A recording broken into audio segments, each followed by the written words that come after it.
Muito boa tarde a todas e todos que pararam nessa tarde do dia 10 de novembro para falar sobre um tema tão importante, né, para a gente falar, como eu estava dizendo com alguns amigos, a gente falar de nós, né, das carreiras jurídicas, dos advogados, dos juízes, servidores, que estamos, né, nessa epidemia que nós temos visto no mundo inteiro sobre as doenças mentais, né? Recentemente, a OMS estimou que cerca de quase 1 bilhão de pessoas sofrem com transtornos mentais, né? No ano de 2019, que foi esse último levantamento, né, se chegou a esse número absolutamente estrondoso e que tem, como sempre, impactado o mundo do trabalho, mas tem impactado a nós, né? A gente tem muita dificuldade, né, de reconhecer esse tipo de enfermidade, de reconhecer, né, num mundo tão capacitista como o nosso, reconhecer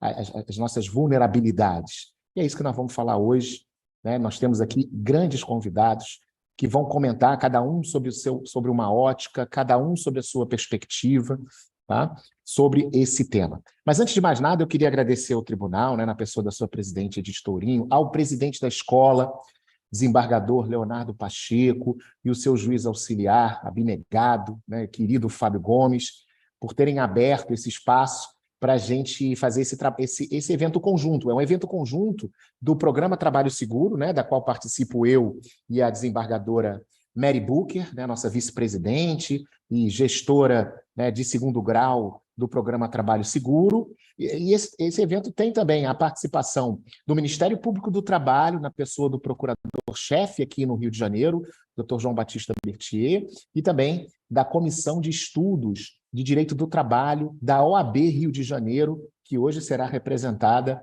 pelo nosso querido Dr. Leandro Antunes. Então, a ideia do evento é a gente tratar mesmo, tocar o dedo na ferida e falar dessas doenças mentais, falar um pouco de suicídio também. A gente teve recentemente, né, um caso que chocou o Brasil, de um estagiário em São Paulo que tentou o suicídio. Será que esse mundo cada vez mais capacitista, gamificado, que exige metas, o que ele está fazendo com a nossa saúde, né? Nós estamos adoecendo e não estamos reconhecendo, e o Programa Trabalho Seguro, junto com a Escola Judicial e o TRT da Primeira Região, querem entrar nesse debate e convidamos vocês. Vocês podem colocar suas dúvidas, suas perguntas no chat.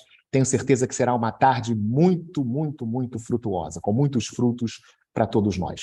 Então, sem mais delongas, eu estou aqui apenas como moderador. Eu vou passar a palavra para o nosso primeiro convidado, né? Temos 4 convidados que farão exposições muito ricas, e eu quero apresentá-lo, é o doutor Érico Souto Maior Petri, né? Aqui no Rio de Janeiro a gente tem um quadro de servidores que muitas vezes a gente não conhece, mas é um quadro de servidores assim muito bom, né? Verdadeiras pérolas preciosas, e o doutor Érico é uma dessas pérolas preciosas que nós temos no TRT.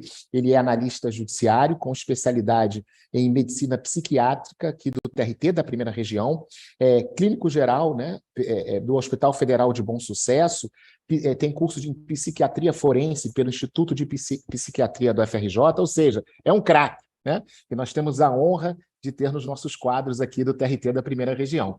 Então, para abrir aqui o nosso encontro, para abrir a nossa conversa, eu passo a palavra ao doutor Érico. Doutor Érico, seja muito bem-vindo. O senhor tem a palavra. Muito obrigado, doutor Marcos, pelas palavras, lisonjeado pelas palavras. Agradecer o convite de poder estar contribuindo aí com o meu conhecimento para esse evento. Agradecer a doutora Mary, agradecer a Escola Judicial. Como o doutor Marcos adiantou, eu sou psiquiatra forense, fiz minha residência na FRJ e trabalho no tribunal como analista judiciário.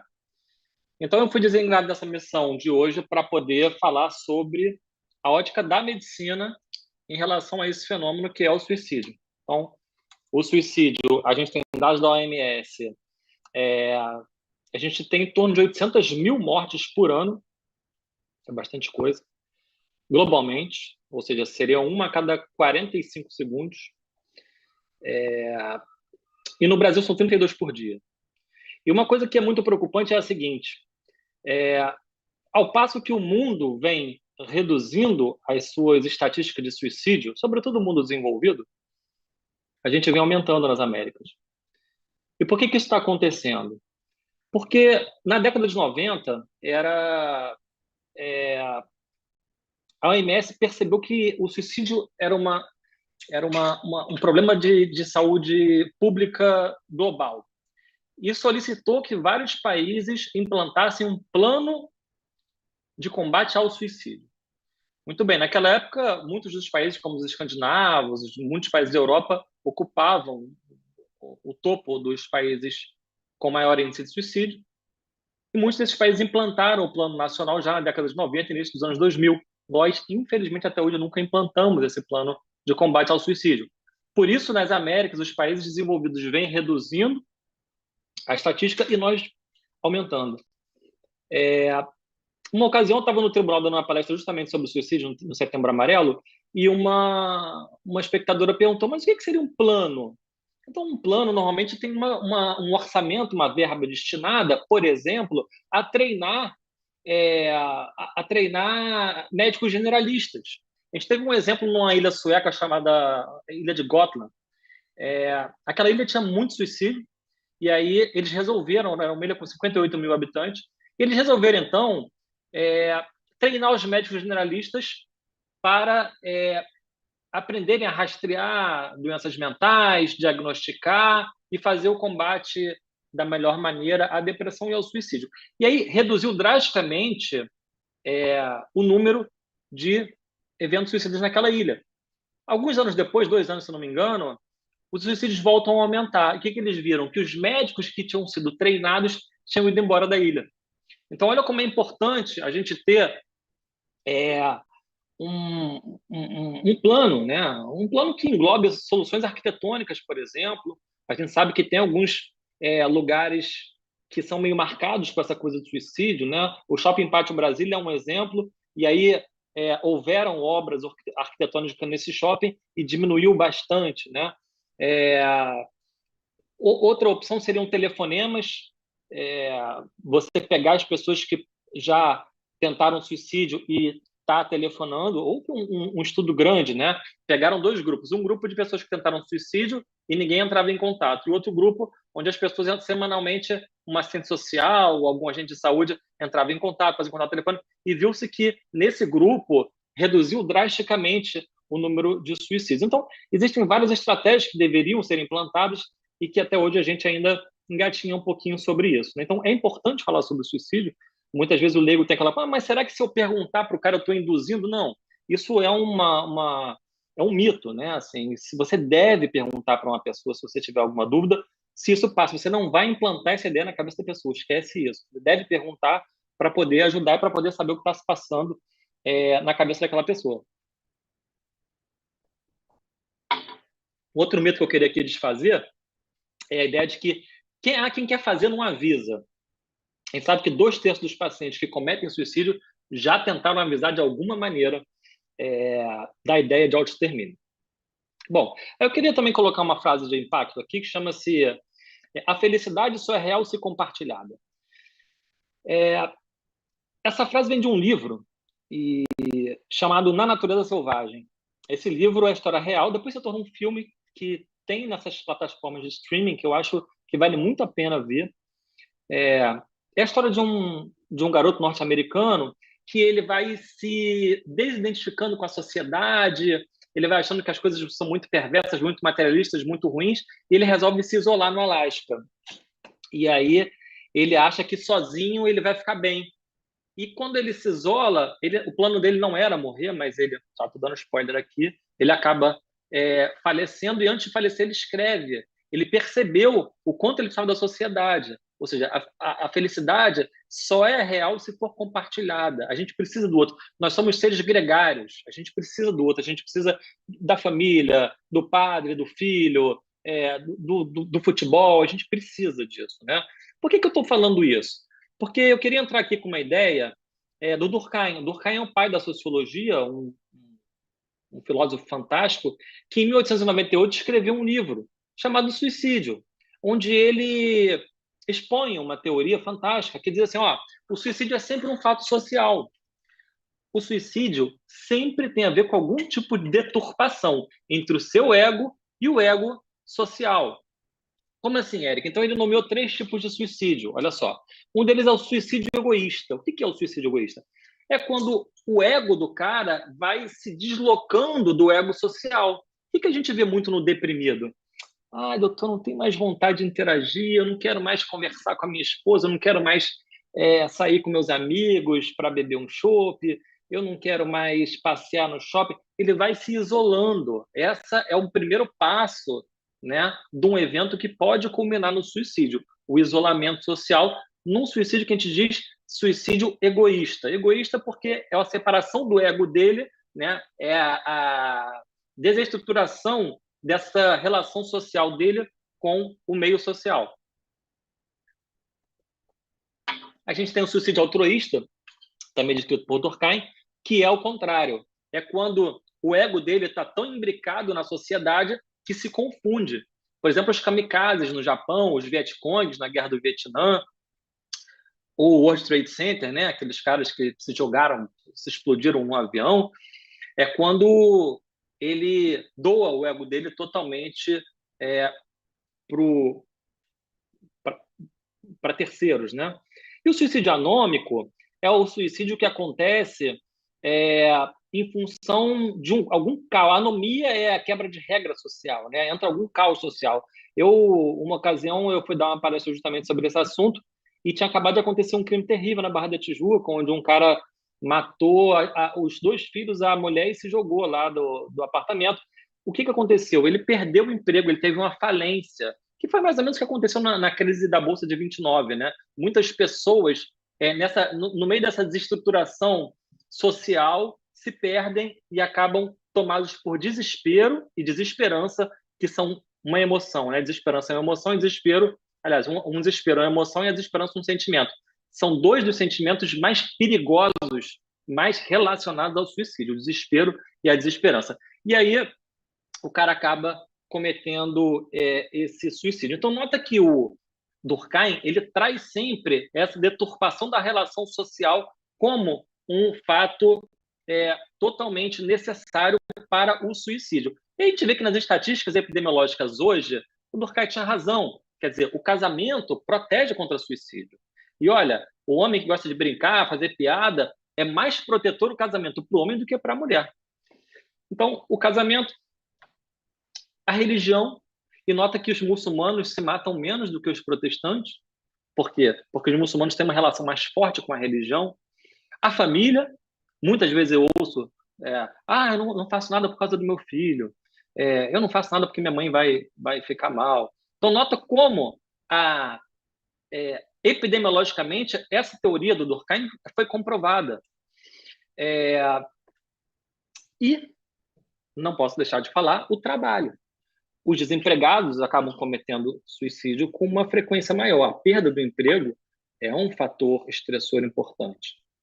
Então, o trabalho ele é um fator que compõe muito do nosso narcisismo, compõe muito da nossa autoestima, né? A gente, eu quando fui uma ocasião me apresentar na escola, lá na reunião de pais e amiguinhos, perguntavam, vamos se apresentar. E aí todo mundo falava assim, meu nome é João, eu sou médico, meu nome é fulano, e sempre depois do nome próprio vinha a profissão, né? Tal é a importância do trabalho para a pessoa, né? Quando você se realiza, você tem autonomia sobre o que você faz, você se sente importante.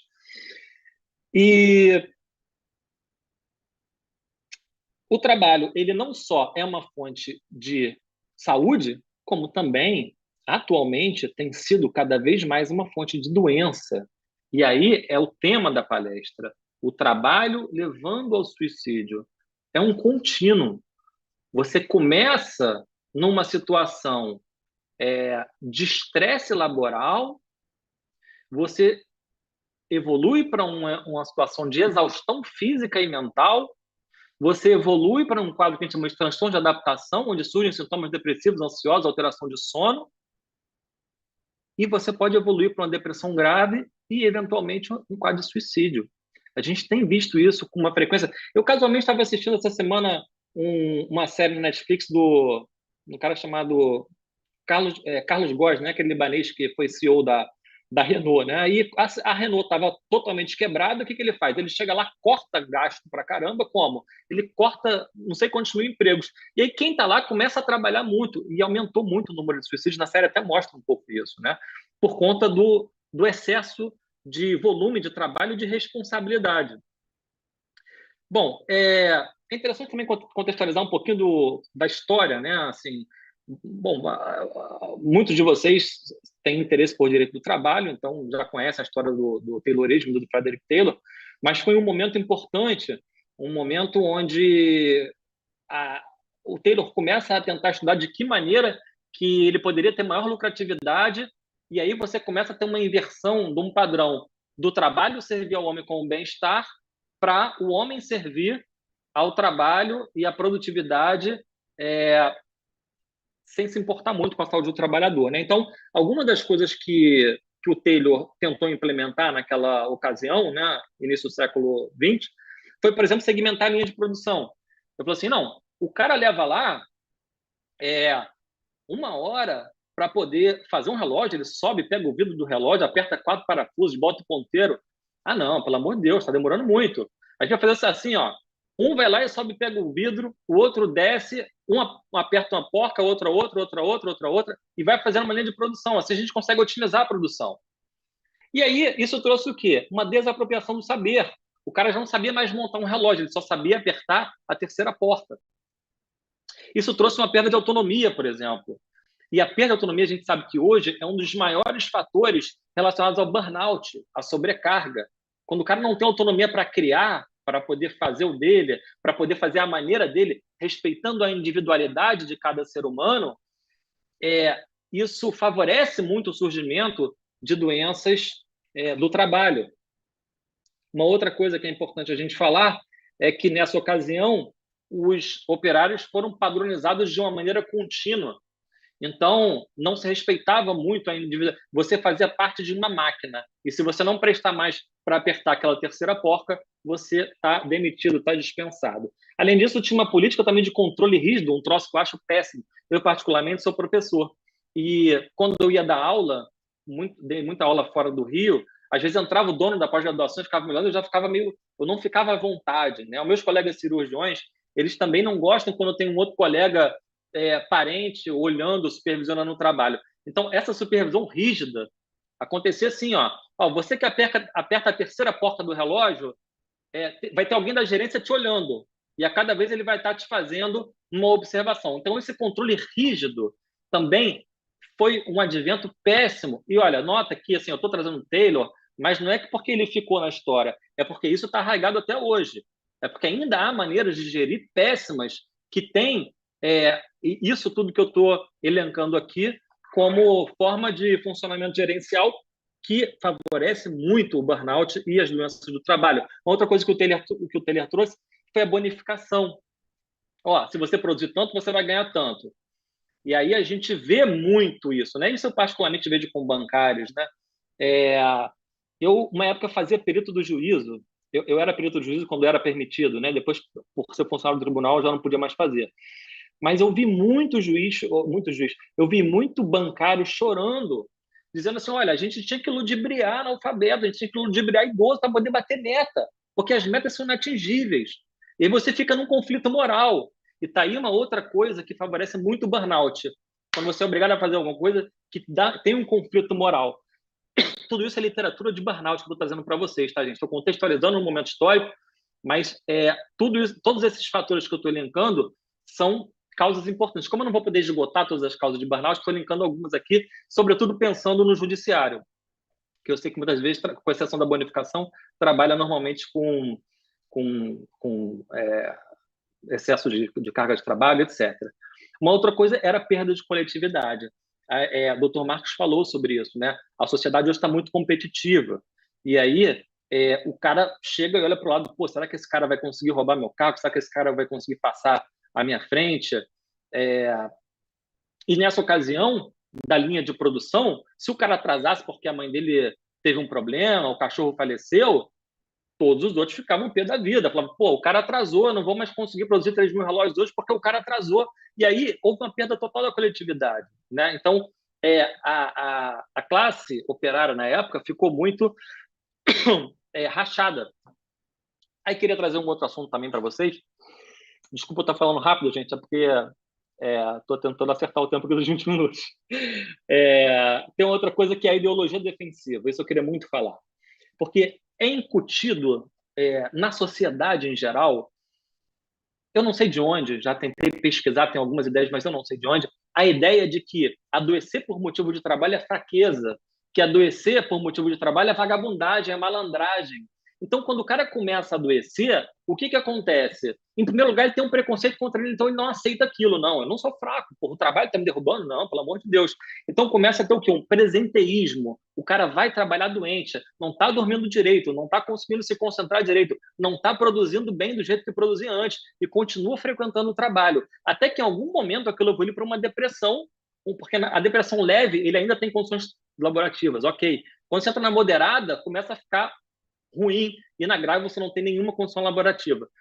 Então, quando aquilo evolui para o cara ficar incapacitado, é que ele vai procurar auxílio. Aí ele já está totalmente exaurido, vai levar um tempo para poder... É o conceito de resiliência da física, né? Você amassa uma almofada e pronto, saiu o estressor ali, o cara saiu de licença, mas ali leva um tempo para poder a autorregulação do psiquismo voltar ao normal. Então, essa ideologia defensiva que existe já há décadas, né? Essa ideia de que depressão é fraqueza, isso, infelizmente, é muito, mas muito, é quase que universal, assim. É muito difícil você... Aliás, eu não consigo pensar em alguma ocasião que eu afastei um cara por burnout, por doença do trabalho, que ele não tivesse muito culpado. E você fala assim, cara, você precisa malhar, você precisa fazer exercício, a tua bateria esgotou. E aí vem a culpa. Não, imagina, se alguém me vê na academia, vai dizer que eu tô de sacanagem com o emprego. Então, é muito importante que a gente tenha um mínimo de empatia para entender que a gente não sabe de tudo. A maior parte das pessoas é ignorante em relação aos transtornos mentais. Então, nunca julgue o seu colega que está afastado pela psiquiatria.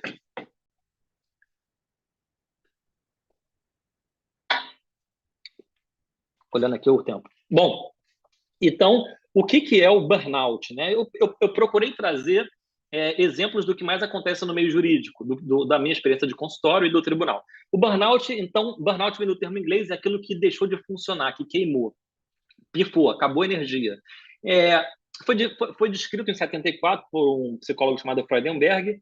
Em 1976, uma outra psicóloga chamada Cristina Maslach faz uma escala objetiva, porque ela diz assim, olha, tudo bem que os diagnósticos em psiquiatria, eles são fenomenológicos, baseados na entrevista. Mas como aqui tem um vínculo com o trabalho, a gente tem um instrumento objetivo que vincule com o trabalho.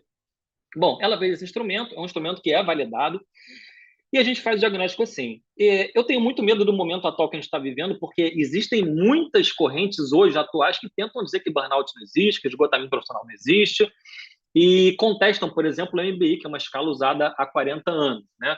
É uma coisa que eu vejo muito na minha prática e, enfim, discordo completamente. Bom, o burnout, então, ele é uma tríade, tá? Ele é uma tríade descrito pela Maslach e incluído pela OMS no Manual Diagnóstico Estatístico de Saúde Mental.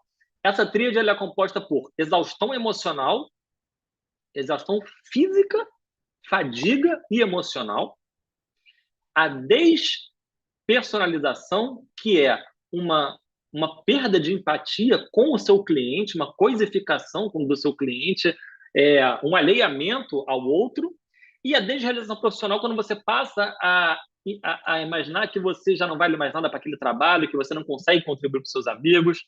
Isso é a desrealização profissional. Então, essa tríade é causada por vários motivos. Sobrecarga, o WhatsApp veio para acabar com a vida do trabalhador, porque agora você não tem mais paz, você recebe mensagem meia-noite, 11 da noite, de madrugada, e isso é muito comum. Isso faz com que o cara não consiga desligar do trabalho, muitas vezes, né?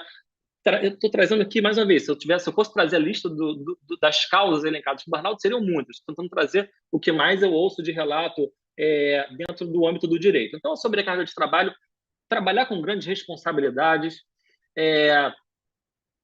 Eu queria ler uma frase aqui, estou quase terminando, prometo, mas uma frase aqui que eu acho que é muito interessante olha só, num dos definidores do burnout, como a reação à tensão emocional crônica gerada a partir do contato direto e excessivo com outros seres humanos, particularmente quando estes estão preocupados com os seus problemas. Cuidar exige tensão emocional constante, atenção perene, grandes responsabilidades espreitam o profissional em cada gesto do trabalho. O trabalhador se envolve afetivamente com os seus clientes, se desgasta e, no extremo, acaba desistindo. Então, nota como é que, por que médicos e advogados e juízes, etc., estão em maior número, tanto para burnout quanto para suicídio. Estão entre as classes que mais se matam, estatísticas mundiais, tá? Gente, existe também uma última coisa que eu queria falar, tinha muita coisa que eu queria falar ainda, mas não vai dar tempo. Então, assim, a forma de gestão, eu acho que é importantíssimo a gente falar, a questão do assédio moral, que é são atos, atitudes, falas, gestos que têm por intenção humilhar ou denegrir a dignidade da pessoa, né? Então, nota que o assédio moral é uma coisa que muitas vezes vem assim, você vem de gesto, vem de dar com o ombro, vem de colocar o cara para trabalhar com um troço que o cara é um analista judiciário, bota ele só para ficar grampeando. Então, são coisas mais sutis. E há um caráter persistente e crônico. É diferente da gestão por injúria, que as pessoas às vezes confundem, que é aquela coisa assim, porra, mas que merda, você não sabe fazer nada. Isso aí é gestão por injúria, que também é uma forma de violência laboral. Tem a gestão por pressão. Então, hoje, a gente vive um mundo de muita pressão por resultado, pressão por meta. E isso tem adoecido muitas pessoas, e isso muitas vezes leva a esse contínuo burnout, depressão e, por vezes, o suicídio. Pessoal, então, o que eu... Tinha muita coisa para falar, mas não vai dar tempo. O que eu acredito é o seguinte, qualquer indivíduo pode se suicidar. Então, cuidem-se. É claro que o cara tem menos serotonina no sistema nervoso central, o cara que tem uma história de abuso físico na infância, abuso sexual, o cara que tem uma história de privação materna na infância, essas pessoas têm um risco maior de suicídio, é bem verdade. Tem 3 variáveis que eu queria que vocês soubessem. Uma é o uso de álcool e drogas. E cuidado, porque no presenteísmo, o cara não está aguentando trabalhar, ele começa a se intoxicar com álcool para poder aguentar, tolerar a vida. Então, álcool, doenças psiquiátricas não tratadas como a depressão e o planejamento suicida, eles tornam aquilo como altíssimo risco para suicídio. Tá? Então, cuidem-se, falem, conversem com outras pessoas, porque o pensamento é contraditório. Quando a gente bota para fora, a gente começa a entender um pouco melhor as emoções. Eu vou passar a fala, então, para o Dr. Marcos, já estourou o meu tempo, e estou à disposição para eventuais perguntas ao final do evento. Muito obrigado pela audiência.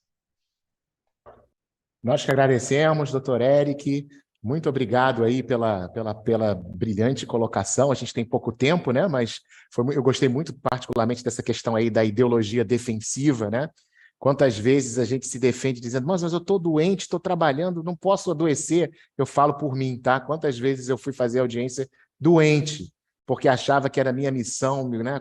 Achava que eu tinha que resolver os problemas e não olhava que eu estava com um problema, né? Então, isso é muito importante que a gente tenha essa capacidade. E você que está assistindo viu, né? Advogados, juízes, servidores, nós somos, né, prioritários aí nesse tipo de doença, por mais que a gente acredite que não. Bom, eu queria dizer uma coisa para vocês, que o pessoal, os juízes, né, temos muitos colegas conosco aqui, viu o doutor Matheus, a querida Nelly, né, a Karine, muitos juízes aqui conosco, né, servidores, e vocês que são de fora, que tem alunos meus aqui da Cândido Mendes, alunos da Uninassal, pessoal da Mackenzie que está assistindo, né, porque a ideia é falar de todas as carreiras jurídicas em geral. Eu lembro que aqueles que desejarem o diploma, olhem o chat, tem um e-mail que você pode solicitar um diploma, um certificado, na verdade, né, para essa palestra, né, para os servidores e juízes do TRT. Nós temos aí no chat A todo momento a Maiara, né, nossa querida Maiara, está colocando lá o formulário para você preencher. Bom, e agora vamos, sem maiores delongas, para o nosso segundo expositor, que agora vai falar da perspectiva dos advogados, né? Então vocês aí, futuros advogados, vão ver, né, uma breve exposição do nosso presidente aí da Comissão de Direito do Trabalho da OAB no Rio de Janeiro, né? Professor universitário, mestre em Direito, doutorando em Direito, né? Está defendendo aí, eu sei, até o final do ano a sua tese de doutorado, e passo então a palavra ao meu querido amigo, Dr. Leandro Antunes. Seja muito bem-vindo, querido. Olá, boa tarde. Boa tarde. Estão me ouvindo, né? Bom, em primeiro momento, quero agradecer aqui ao TRT da Primeira Região pela oportunidade, pelo tema. É um tema muito interessante e um tema, às vezes, que é distante de algumas pessoas, por mais próximo que ele possa estar, né? Agradecer também a Escola Judicial, né? Agradecer aqui o querido doutor Marcos Dias, também pelo convite, a toda a equipe, a toda a parte técnica, né, Marcos? É importante também sempre a gente exaltar a parte técnica, porque são eles que propiciam justamente essa situação, essa condição e essa levada de informações aqui ao pessoal, né? Bom, eu hoje me sinto muito privilegiado, porque eu estou diante aqui de profissionais especialistas, né? Então, eu venho aqui, presidente da Comissão de Estudos de Direito Material e Processual da OAB-RJ, eu não vou dizer em nome dos advogados, porque eu não colhi todas as informações dos advogados para trazer aqui hoje. Mas uma perspectiva real aí, que eu, pelo menos, passei, alguns colegas passaram, tem muita gente que eu conversei, né? A exposição do Dr. Érico foi brilhante, né? Eu acho que uma exposição muito técnica, né? Uma exposição que deixa a gente muito confortável para poder falar depois, porque, embora ele tenha traçado aí algumas linhas que eu, em âmbito, em nível técnico, esteja distante, eu entendi tudo do que ele falou. A questão da síndrome de burnout, né, que é uma síndrome que hoje vem afetando bastante, não vamos esquecer também que hoje, o doutor Eric pode me corrigir, mas temos também a síndrome de burnout, né? A síndrome de burnout geralmente vem pelo esgotamento, pelo excessivo de trabalho. E a de burnout vem geralmente por uma situação inversa, né? Por aquela situação de tédio no trabalho, falta de serviço, falta do que fazer, falta de motivação, às vezes, efetivamente, né? As duas, logicamente, vão mexer ali com a mente, com a cabeça da pessoa, com o psicológico, e isso é o que vem, na maioria das vezes, trazer algumas consequências muito sérias, né? Bom, na perspectiva aqui do advogado, a gente pode falar também do estagiário, né, Marcos? A primeira coisa que a gente tem que colocar na nossa cabeça é que o advogado que sente isso, ele não está sozinho. O advogado, muitas vezes, quando ele sente algum dos sintomas, ou quando ele se sente um pouco afastado de algumas situações, incapaz e tudo mais, ele acha que aquilo só está acontecendo com ele. E não. Isso está acontecendo com muita gente ultimamente, né? E é importante que você fale com alguém, que você compartilhe esse sentimento com algumas pessoas. Porque, às vezes, até quem está sentindo ou quem já sentiu pode te auxiliar com algum tipo de experiência, né? Nós vivemos de relações pessoais. Então, no mundo da advocacia, logicamente, nós precisamos disso a todo momento, né? E justamente nessa conversa que nós temos, às vezes, com alguns colegas, aquilo traz um acalanto, aquilo traz uma perspectiva de que eu não estou sozinho, efetivamente, que eu posso contar com alguém. Isso é muito importante, né? Só para vocês terem uma ideia, algo que alguns advogados não conhecem, tá? Mas eu fui buscar, inclusive, nós temos uma cartilha elaborada pelo Conselho Federal, né? A cartilha, ela tem o nome de Cartilha de Saúde Mental da Advocacia, elaborada pelo Conselho Federal, tá? Essa, inclusive, que eu tenho aqui acesso, foi uma terceira edição de setembro de 2021, né? Que não é tão antiga assim, considero até recente, e ali enxergamos uma preocupação do nosso órgão, justamente de trazer o conhecimento, de trazer aos advogados o que pode estar acontecendo, né? E o que vai acontecer, infelizmente, ainda. Até porque, gente, agradecendo, logicamente, a presença de todos e todas que estão aqui nos assistindo, que estão aqui nos prestigiando, a advocacia, né, ela é uma profissão que, em primeiro momento, eu pensei assim, eu vou separar entre a advocacia autônoma e a advocacia não autônoma para eu conversar aqui. Mas depois eu parei, pensei e falei assim, não, a pressão vem da mesma forma, a competitividade existe nos dois campos. Lógico que o advogado autônomo, ele tem, às vezes, uma pressão, digamos, acelerada, porque ele tem prazo, ele tem que conquistar clientes e, o principal, ele tem que obter os honorários. Ele tem que ir atrás do valor dos honorários. Porque isso, logicamente, é o que pode motivar cada vez mais o exercício da função, da profissão.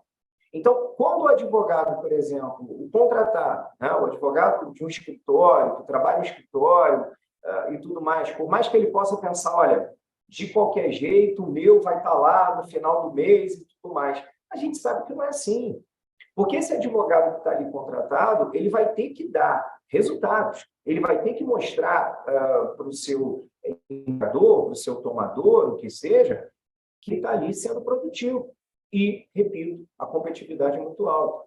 Então, se porventura ele não for produtivo, teoricamente ele perde emprego. E, lógico, isso é em todo campo. Né? Não estou falando só na advocacia, isso é em todo campo. Mas na advocacia a gente sabe que a pressão é muito grande, principalmente, pelo menos no meu sentido, viu, gente, no pós-pandemia. Né? O pós-pandemia, ele mexeu muito com a advocacia. Tá? E eu posso falar, inclusive, por mim. Né? Eu senti muito na pandemia, principalmente naquela fase mais restrita, em que a gente ficava dentro de casa, em que não podia sair, o filho, filha, dentro de casa, assistindo aula pelo computador. Aquilo ali tudo era uma coisa diferente. Eu não conseguia, pelo menos eu, no início, produzir o que eu tinha que produzir. E aí eu não conseguia dormir direito, eu não conseguia, às vezes, acordar da melhor forma, eu não conseguia me concentrar para elaborar, de repente, uma peça mais técnica ou fazer uma audiência, digamos, um pouco mais ali imponente. Eu não conseguia. E por quê? Porque aquilo ali foi mexendo, foi tudo muito novo. Né? E o que aconteceu? A pandemia veio, no final das contas, ela ainda não passou, né? A gente, inclusive, está aí com números que vêm crescendo novamente, mas a pandemia não passou. Mas, mesmo no esfriar da pandemia mais pesada, a advocacia ela se sentiu num momento em que eu não tinha como desgarrar daqueles hábitos que foram construídos dentro da pandemia.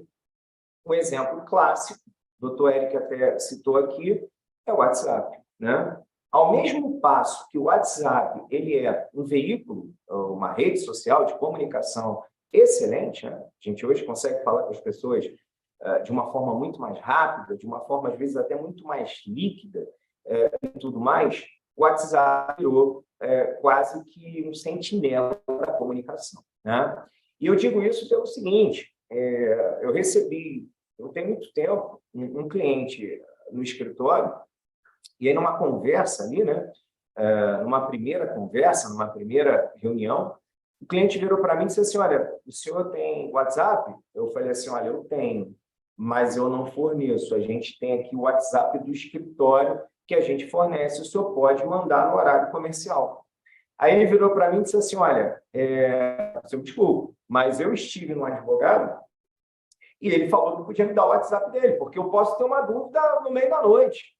Eu posso receber alguma coisa, eu posso querer entrar lá no processo, ou no PJL, que seja, e eu posso ter uma dúvida, eu vou querer esclarecer com o meu advogado.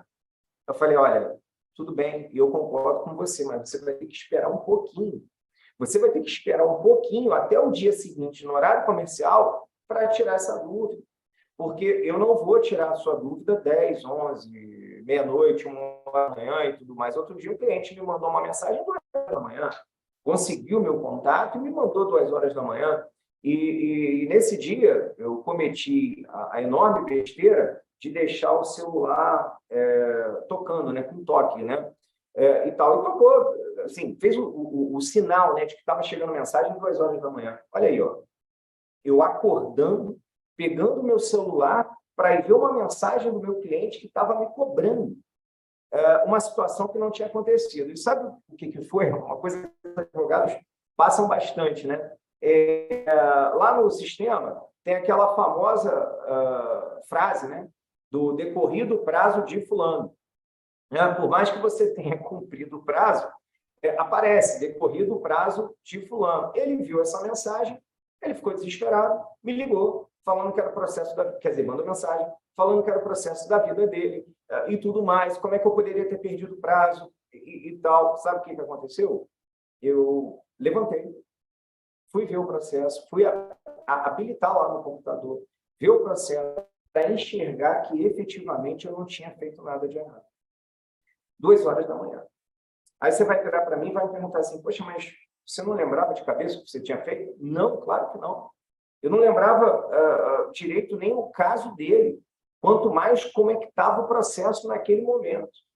Então, aquilo ali gerou uma ansiedade absurda, um transtorno, por eu acordar naquele momento, que depois eu não conseguia acordar mais, e aí vem toda a situação. Não dorme direito, você vai dormir mal, no dia seguinte você está péssimo, né? Pelo menos comigo, tá, gente? Eu tenho isso. E aí, no dia seguinte, eu péssimo, eu continuei recebendo todas as cobranças naturais do dia a dia. Então, lógico que aquilo ali trouxe para mim uma situação, até pouco tempo, de eu parar e pensar assim, eu vou desligar meu telefone. Eu vou sumir, dizer que eu não estou aqui hoje, não sei, mas eu não consigo. Porque esse senso de responsabilidade que nós, advogados, temos que ter, nós trabalhamos com prazos, nós trabalhamos com direitos dos outros, vida também dos outros, né? Só que, às vezes, a gente pensa tanto na vida dos outros, eu vou falar por mim, que a gente acaba de deixar de pensar um pouco na nossa. E eu acho que é difícil, né? Eu não sou consultor psicólogo, não tenho formação, mas eu acho que a gente tem que sempre buscar o equilíbrio, né, da nossa função com o que efetivamente a gente pode fazer. A gente tem que abraçar aquilo que a gente alcança, né? E é difícil, às vezes, porque todo o processo que cai, quando você monetiza toda aquela situação, você fatalmente quer ele para você, né? E eu sempre falo isso, eu sempre comento com o pessoal, o curso de prática trabalhista, por exemplo, que eu trabalho, eu sempre falo isso, gente. Às vezes, você analisa um processo na primeira entrevista que, de cara, você já sabe que aquilo ali não vai ser para você, que aquilo ali pode te dar problema, que aquilo ali vai trazer para você algumas situações de desconfortos e tudo mais, mas mesmo assim você vai lá e aceita aquela causa. Então, acho que a gente tem que tentar equilibrar, a gente tem que tentar ponderar isso cada vez mais, né? Uma coisa que é interessante, Marcos, hoje, e a todos e todas que estão nos assistindo, eu acho que a palavra desligar, ela tinha que entrar na cartilha do advogado. O advogado, em dado momento, ele tem que pensar em desligar, mas a gente não desliga. E quando fala em desligamento, a gente já pensa em dispensa sem justa causa. Ou quando fala em desligamento, a gente fala ou pensa em direito à desconexão do empregado que está trabalhando o dia inteiro. Repito, e a gente mesmo, às vezes, ou por vezes, acaba não se colocando naquele lugar, acaba não pensando no quanto aquilo pode me afetar, né? Então, hoje, o Marcos citou no início aqui do papo, já tivemos casos, lógico, de tentativa de suicídio até de estagiários, né? Tamanha é a pressão que, às vezes, acontece em algumas empresas, né? E aí, eu não estou aqui falando para a empresa, ou para o estagiário, ou para o advogado, eu estou falando do meio. O meio está fazendo isso, o meio está trazendo isso. Eu acho que muita gente, por exemplo, na pandemia, não aguentava mais ouvir falar em vamos fazer uma reunião. Vamos fazer uma reunião. Como assim vamos fazer uma reunião? O home office, né? O cara no teletrabalho, que seja, alguém entrando em contato e dizendo, olha, reunião daqui a 5 minutos. E o empregado tinha que estar ali pronto e tudo mais para estar ali naquela reunião. Só que, às vezes, eu tenho filho que está assistindo a aula, eu tenho esposa que está também trabalhando, eu tenho outras situações que estão ali e não estão, geralmente, no regime presencial do trabalho e, logicamente, devem ser levadas em consideração. Então, acaba sendo um barril de pólvora, né? Eu acho que ele vai sendo cada vez mais ali acrescido de componentes e uma hora, logicamente, esse barril pode estourar. E aí, quando estoura, que efetivamente as coisas acontecem da forma que nós não esperávamos, né? Eu lembro que tinha gente que não ouvia, eu não queria mais ouvir a palavra live, né? Na época da pandemia. Depois eu lembro que tinha gente que não queria mais ouvir falar em aplicativos de reuniões, né? Acho que a pandemia antecipou muita coisa disso, grupos de WhatsApp, questões de exigência de trabalho sobre a jornada lógica, né? Porque no início o cara começava a trabalhar 8 horas e, na maioria das vezes, não tinha horário para acabar.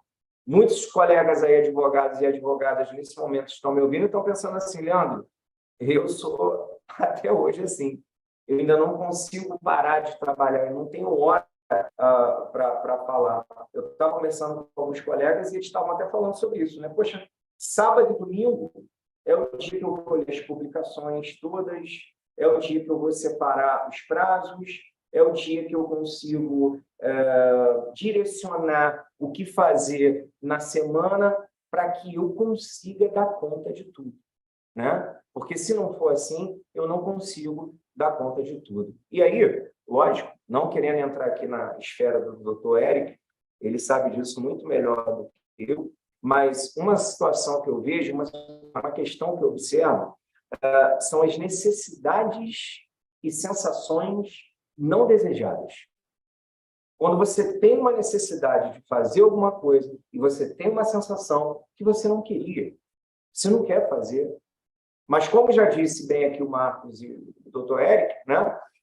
O que acaba acontecendo? Eu tenho que ir lá e tenho que fazê-lo, né? Fazer atividade e tudo mais. E isso, repito, vira um grande barril de pólvora que uma hora ou outra ela pode explodir, tá? Então, prazos excessivos, a competição no mercado. O nosso mercado é um mercado muito competitivo.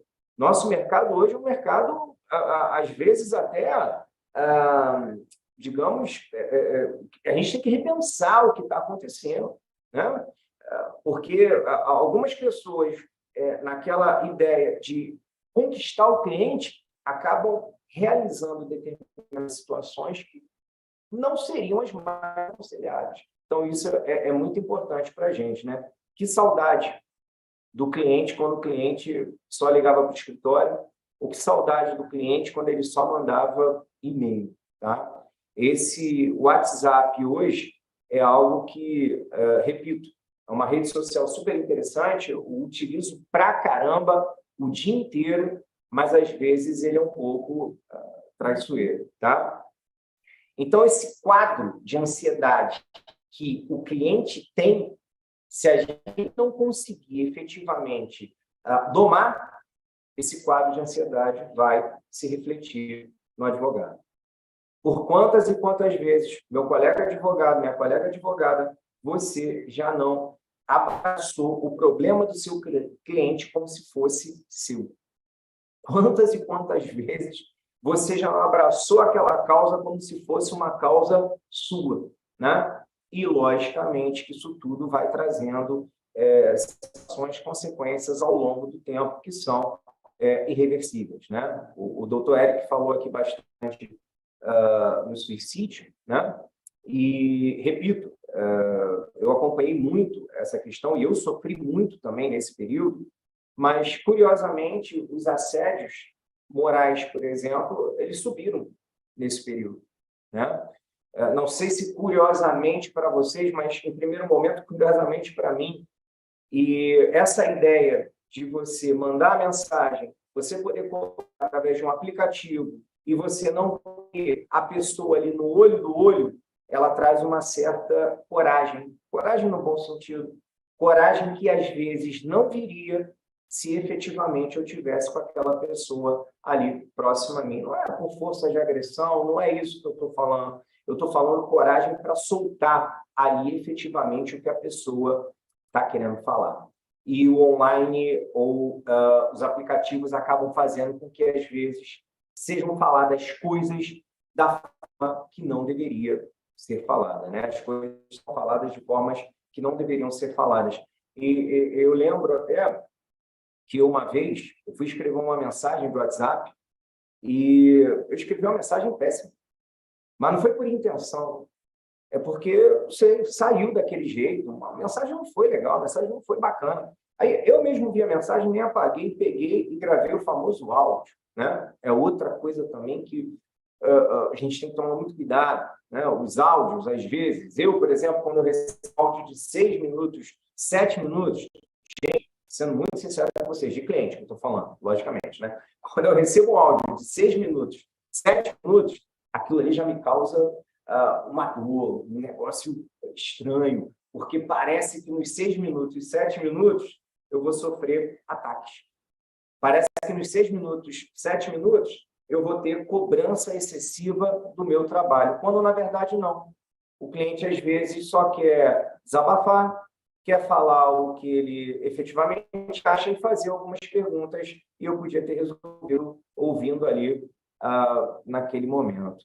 Então, Marcos, eu sei que meu tempo também já esgotou, né? Pois é, vou parar também de falar, mas, repito, eu acho que a advocacia tem que colocar no seu dicionário, seu diário, a palavra desligar, né? Em algum momento, nós temos que desligar, em algum momento, principalmente, nós temos que compartilhar emoções, sentimentos e sensações, ainda que não desejadas, com os nossos colegas, familiares e tudo mais. Mais uma vez, eu peço desculpa aí por ter estourado um pouquinho o tempo, agradecer mais uma vez à mesa, a todos que estão aqui presentes e aos colegas também que estão nos assistindo. Obrigado, boa tarde. Nós que agradecemos, Leandro, muito obrigado por trazer esse ponto de vista do advogado, né? Nós temos uma plateia seleta aqui de estudantes, advogados, servidores, juízes, né? Inclusive, doutor Eric, muitos comentários elogiosos à sua fala, que foi realmente muito boa. Quem está chegando agora, se puder depois dar uma retroagida e pegar a primeira colocação, foi muito boa, realmente muito rica. As minhas queridas colegas Nelly e Márcia Leal, né, que grandes juízas, né, exemplos de profissionais, né, para todos nós, estão dizendo aqui, ó, elas mencionam a ansiedade e a necessidade que as pessoas têm de respostas rápidas, né?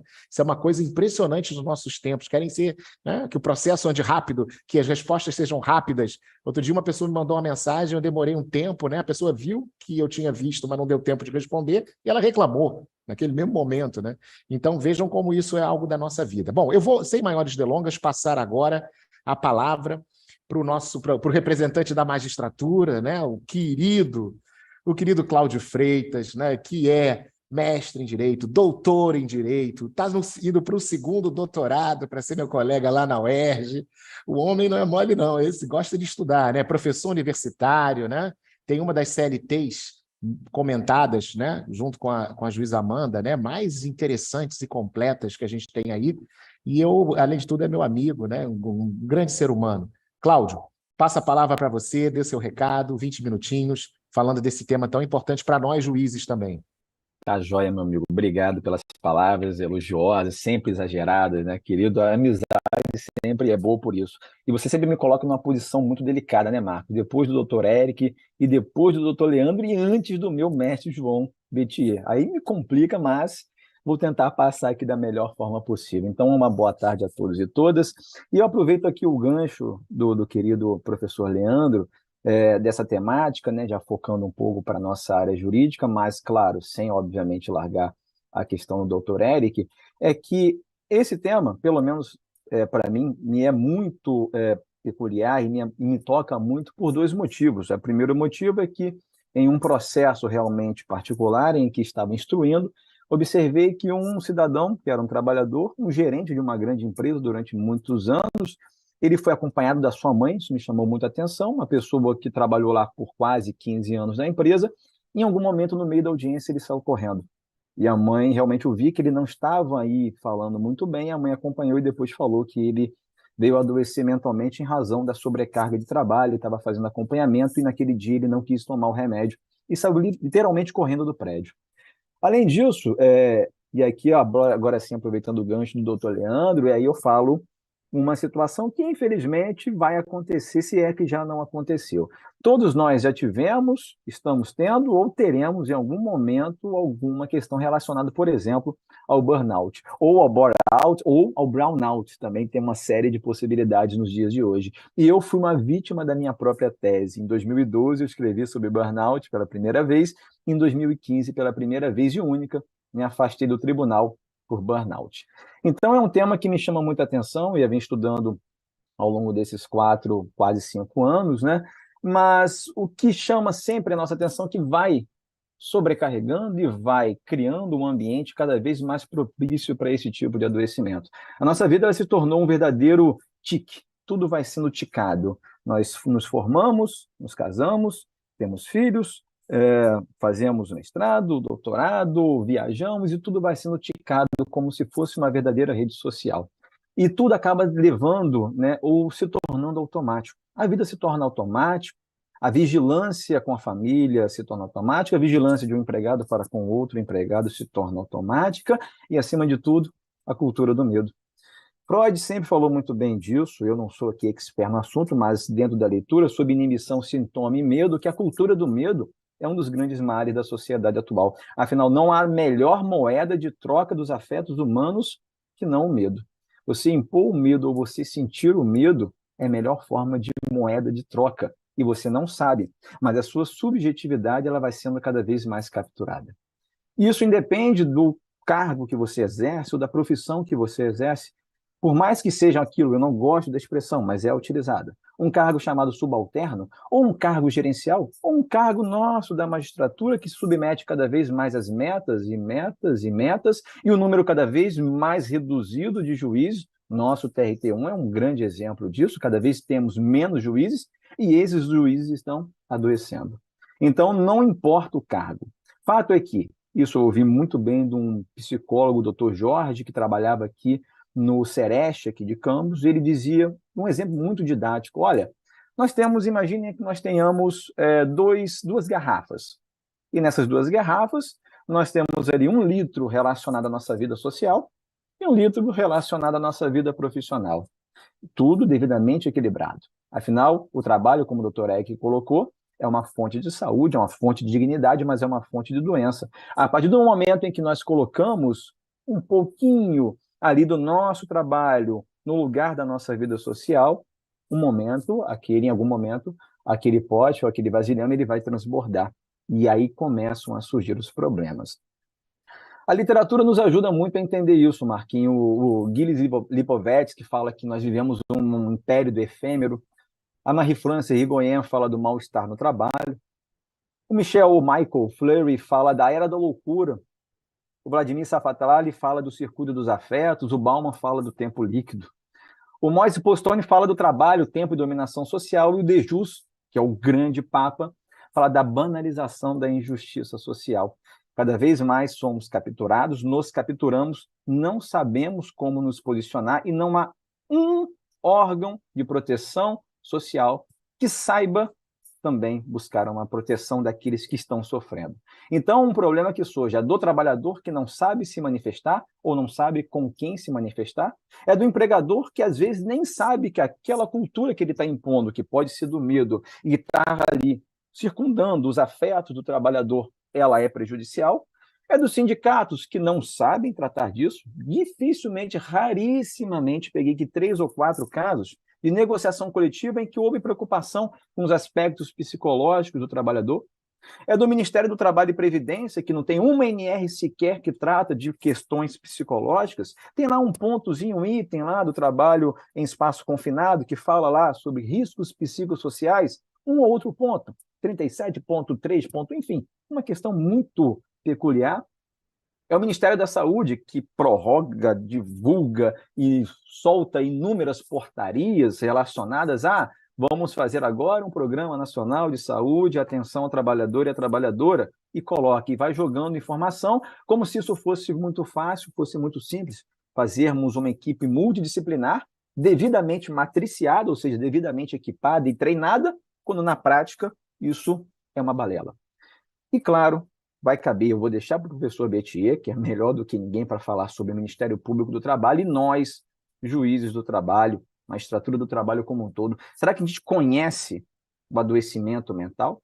Será que a gente sabe tratar em um processo do adoecimento mental, ou a gente se preocupa basicamente em condenar, aplicar indenizações por danos morais coletivos, naquelas demandas coletivas, sem, será, quem sabe, a gente poder tratar disso como se fosse um processo estrutural? Será que é viável dialogar com a sociedade e fazer decisões dialógicas através do Ministério Público, dos sindicatos, com os empregadores, com o poder público, com os órgãos de proteção social? Por que não pensarmos num processo estruturado e estrutural? O adoecimento mental do trabalho, a gente tem verificado, não é só, e a gente ouve muito, né? Aqueles relacionados a assédios morais e assédios sexuais. Infelizmente, a gente vê isso demais e cada dia mais, inclusive com uma expressão nova, né, que é o assédio moral organizacional, em que pese a Marie-France Irigoyen falar tão somente de uma conduta individualizada. Mas, enfim, a gestão por estresse, aquele esgarçamento da saúde mental do trabalhador. Essa questão que é muito falada do assédio moral, assédio sexual, ela é muito além do assédio moral e do assédio sexual. Pode ser uma conduta específica que tenha causado um transtorno pós-traumático. Pode ser, por exemplo, um motorista que trabalha horas e horas e horas a fio para fazer seus transportes, e cada vez mais nós sabemos da necessidade de transportes, compras online, só que em algum momento ele desenvolve um alcoolismo crônico relacionado ao trabalho, que é considerado pela OMS como doença, e aí nesse caso, decorrente do trabalho. É do nosso circuito vigília-sono que ele é afetado. Quantos de nós já não dormimos? O professor aqui, Leandro, falou muito bem, acordou inclusive, né? Ou quando nós não acordamos, por vezes, no meio da noite, pensando, caramba, perdi um prazo. Caramba, será que eu sentenciei correto? Caramba, será que eu falei bem com aquele advogado? Será que eu falei corretamente bem com aquela parte? Então, são várias possibilidades, são vários transtornos psicológicos, ainda mais agora, nesse momento em que nós temos a CID-11, que está valendo, pelo menos em tese, a partir desse ano, mas que, claro, vai requerer aí uma atualização devida. É a Convenção 190 da OIT, que fala, ainda não foi ratificada, mas que fala de tantos assuntos importantes como meio ambiente laboral, a não discriminação. O artigo 7º, o inciso 22 da nossa Constituição, exige o quê? Uma proteção contra a automação. Que balela, que letra morta que nós temos na nossa sociedade. Um dispositivo constitucional que é colocado como um patamar civilizatório mínimo de todo trabalhador e toda trabalhadora de Oiapoque ao Chuí, ou melhor, atualizando a questão geográfica, que eu não sou muito bom, mas que na prática, o que nós vemos? Cada vez mais a superespecialização do trabalhador, que faz de tudo um pouco, sobre o epíteto do artigo 456, parágrafo único, afinal de contas, ele está se submetendo àquele trabalho, então ele tem a capacidade de fazer e não merece sequer, por exemplo, um acúmulo. Então, essas questões todas relacionadas, Marcos e demais colegas e participantes, a gente vê que não é uma questão pontual. Como que o trabalhador vai saber se ele está adoecendo? Como que o trabalhador vai saber se posicionar? E como que o trabalhador ou a trabalhadora vai ser ouvido ou ouvida? Então, a gente sofre não só pela falta de conhecimento, como pela falta de divulgação e pela falta de tratamento preventivo, acima de tudo. O nosso Estado, e aí falo como Estado como um todo, tá? A gente sabe que a gente passou por momentos absolutamente diferentes, não estou falando de questões políticas, mas a gente passou por momentos absolutamente diversos, né? Viemos ali por um estado de bem-estar social, muitos chamam de welfare state, mas tem uma série de nuances dentro dessa expressão, mas colocando de modo geral, o estado de bem-estar social, e depois migramos, né, para o movimento atual de neoliberalismo, né, um estado liberal que começou lá no Chile de Pinochet como um primeiro experimento, mas foi divulgado muito bem na Inglaterra. Obviamente chegou no Brasil ali a partir de 98, 2002, 98, 99, nesse movimento. E aí nós começamos a esquecer um pouco a questão social, né? Aquelas normas tornaram-se de uma hora para outra programática. Esse artigo 7º, 22, é uma norma programática, a partir dessa nova cultura, mas nós, em momento algum, ainda que esse mesmo Estado neoliberal esteja em um momento de crise, inegavelmente, em um momento de crise, mundo afora, a gente não está conseguindo retornar esse pêndulo. A gente não está conseguindo retornar esse pêndulo. E esse pêndulo, e eu falo aqui da nossa questão de estudo da área social, a gente sempre viveu, fazendo um paralelo entre o justnaturalismo, um justpositivismo e um pós-positivismo. Nós retornamos esse pêndulo. A gente fala tão bonito em pensar na moralidade, no direito como um todo, ou alguns chamam da questão kantiana, né? Afinal de contas, as coisas têm preço e as pessoas têm dignidade. É tão bonito a gente falar isso. Mas a gente vive um momento que não tem um pingo de solidariedade. Não é solidariedade minha para com um colega juiz, um titular com um substituto mais velho com um substituto mais novo, e um desembargador para com o juiz. A gente não tem solidariedade. E aqui eu falo sem margem a dúvida e sem margem a erro. Dificilmente a gente encontra uma questão ou um posicionamento solidário, do empregador para com o empregado, do superior para com o inferior, do inferior para com o servente, por aí vai. Nós não vivemos uma cultura de solidariedade e esse pêndulo que está no estado neoliberal não está retornando e tende a não retornar. Tende a não retornar por alguns motivos absolutamente óbvios. Primeiro, questão legal. Nossas leis cada vez mais estão liberalizando a cultura do medo, inegavelmente. A lei da terceirização, nós vimos isso, e o posicionamento da nossa jurisprudência acompanha essa ideia neoliberal. Vejam, não estou criticando o capitalismo e nem seria estúpido de criticar o capitalismo, mas o capitalismo ele pode avançar com muita tranquilidade, focando no social. Isso também é inegável. Então, essa questão legal nossa, a gente vai avançando como se não houvesse amanhã e como se não houvesse o passado. A nossa jurisprudência acompanha essa lógica neoliberal que realmente não pensa no social. Então, esse pêndulo ele nunca vai retornar. E aqueles que deveriam proteger esse tipo de cultura são chamados de revoltados ou isolados, ou, quem sabe, outras expressões que não convém falar aqui nesse momento. Então, nós vivemos uma estrutura que não vai retornar, pelo menos nesse momento, e não quer retornar esse pêndulo para pensar num Estado prestador. Nós vivemos, ao invés de ser um Estado prestador, ainda que capitalista, nós vivemos um Estado tolerante. Um Estado tolerante com medo, tolerante com essas culturas que vão entrando na cabeça de cada trabalhador, que vão entrando na cabeça de cada empresa e que dificilmente a gente vai conseguir. Não estou aqui colocando uma pá de cal e tornando impossível, afinal de contas, eu sou um dos caras mais sonhadores, minha esposa até fala, é quase um John Lennon, né? Você pode ser um sonhador, mas eu sei que eu não sou o único. E essa questão da nossa atuação, e aí, partindo da parte final, que eu não quero mais tomar muito tempo de todos, né? Imagino, e ninguém me aguente mais ouvir falar, eu acho que até estou falando um pouco rápido, é que o nosso pensamento aqui da nossa questão da responsabilidade civil, que é o nosso grande mote, mas que tem que ser repensado, como eu coloquei anteriormente, tem que ser repensado por um processo estrutural, uma questão de ciclo de políticas públicas dentro de um processo que é absolutamente viável. A gente tem que pensar numa questão relacionada à adaptação razoável desse trabalhador que sofre, mas, Cláudio, a adaptação razoável é do trabalhador deficiente, mas esse que sofre está em estado de deficiência. Então, merece uma adaptação razoável, conforme a nossa carta ou o nosso tratado das pessoas com deficiência e o nosso estatuto das pessoas com deficiência. A lógica não deixa de ser a mesma. A deficiência, ainda que seja temporária, ela pode, quem sabe, evoluindo, ser permanente. E, além disso, ao invés de a gente pensar tão somente na responsabilidade subjetiva e objetiva, por que a gente não pensa na responsabilidade preventiva? A dificuldade de pensar numa responsabilidade preventiva. A gente fala tanto da teoria do risco. Nós temos a teoria do risco trabalhista no artigo 2º da CLT, meu Deus. Há quantos e quantos anos nós não temos esse dispositivo falando que o risco do empreendimento corre por conta do empregador? Há quantos e quantos anos nós não temos isso? Eu conversando com o ministro A. Gabriel Monte, que é, para mim, um papa do direito, ele quase que me puxou a orelha e falou: Cláudio, por que a gente não fala de cultura preventiva e responsabilidade preventiva? Perfeita a colocação feita pelo ministro.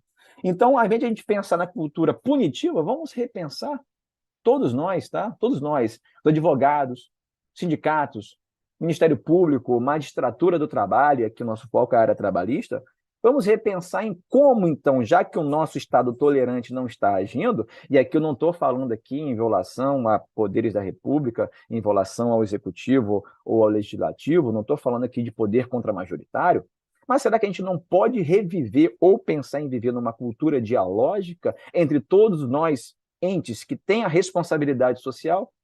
Eu acho que eu deixo pelo menos essa tese para a gente pensar, repensar e dialogar mais à frente.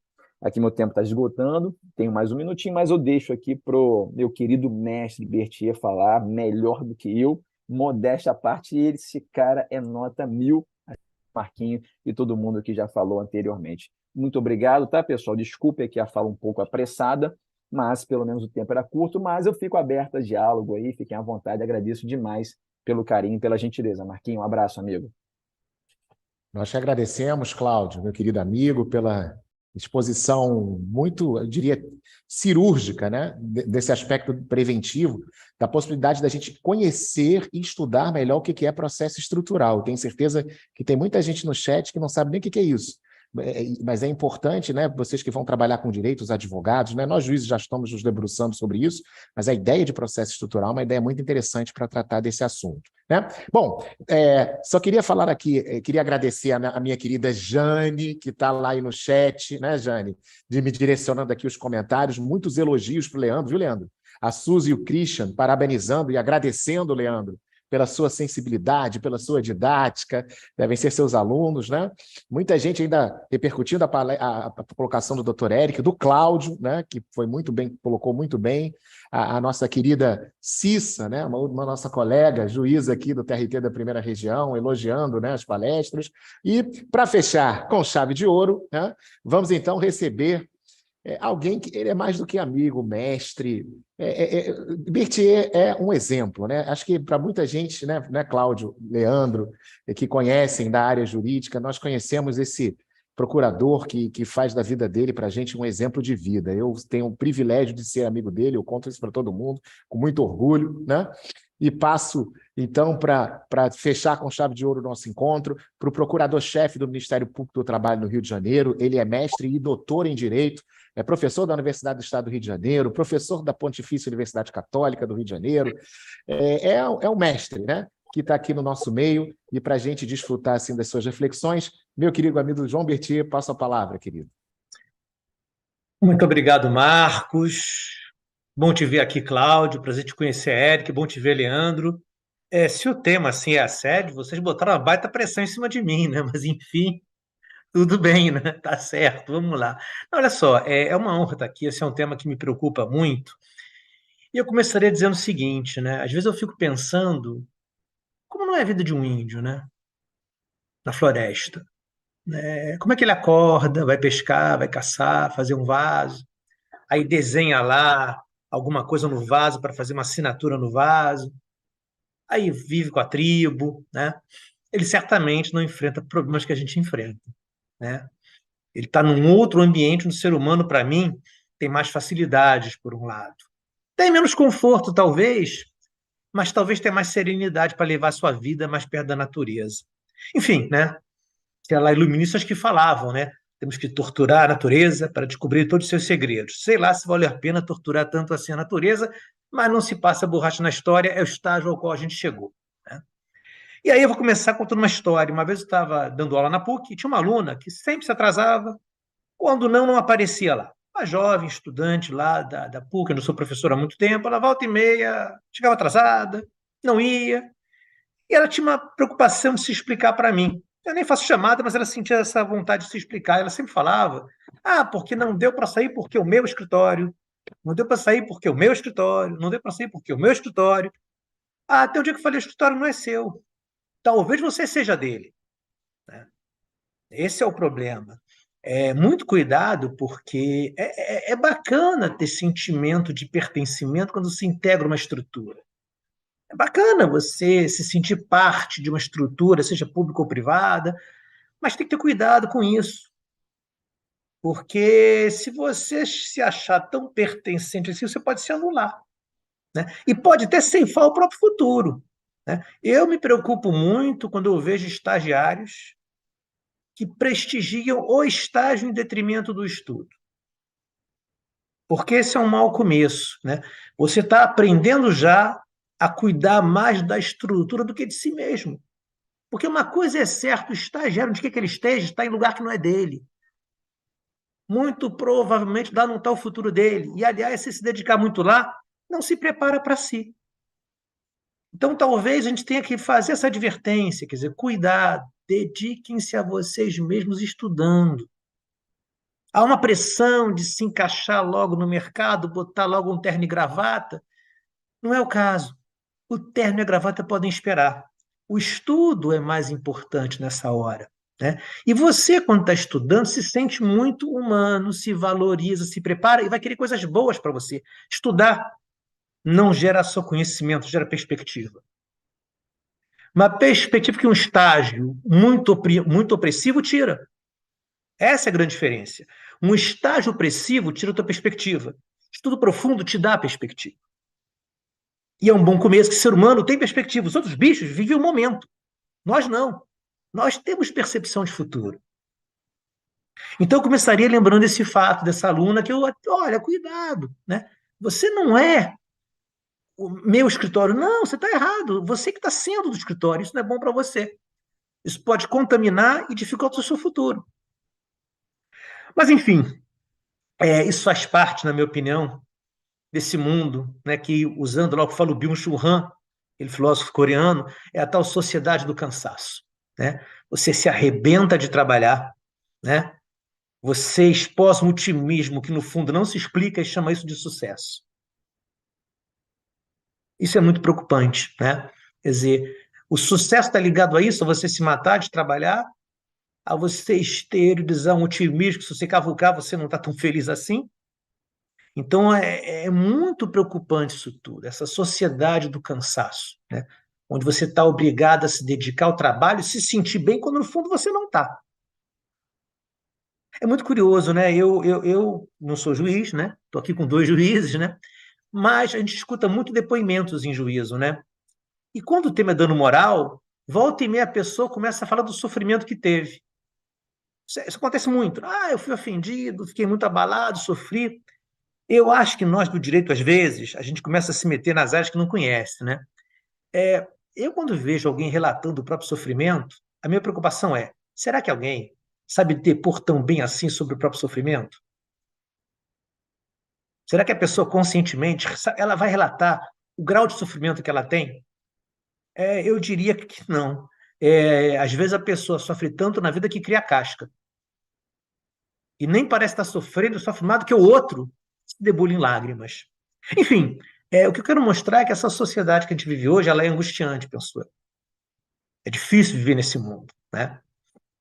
Porque é um mundo que, dentre os vários problemas, né, o mercado, né, a desigualdade social, tem também o que eu chamo de hiperconexão. Né? A gente não consegue mais desligar. Né? Eu lembro, eu sempre fui um cara meio angustiado, eu sofro desse mal que eu estou descrevendo. Né? Teve época, minha carreira iniciando, que eu de madrugada acordava pensando num processo. Mas eu não podia arrombar a porta do tribunal para dar uma olhada nos autos. Tinha que esperar amanhecer, né? O tribunal abrir, entrar numa fila, pedir os autos e ver. Então eu era obrigado a segurar a minha. Hoje não. Hoje, às 4 da manhã, eu posso entrar no PJE. Eu posso peticionar. Então, assim, a gente tem que tomar cuidado, porque não dá para satanizar a tecnologia. Mas também não dá para ainda usar. Tem que ser analítico, né? Ela pode ser muito bem usada, né? Mas ela pode também trazer muitos problemas.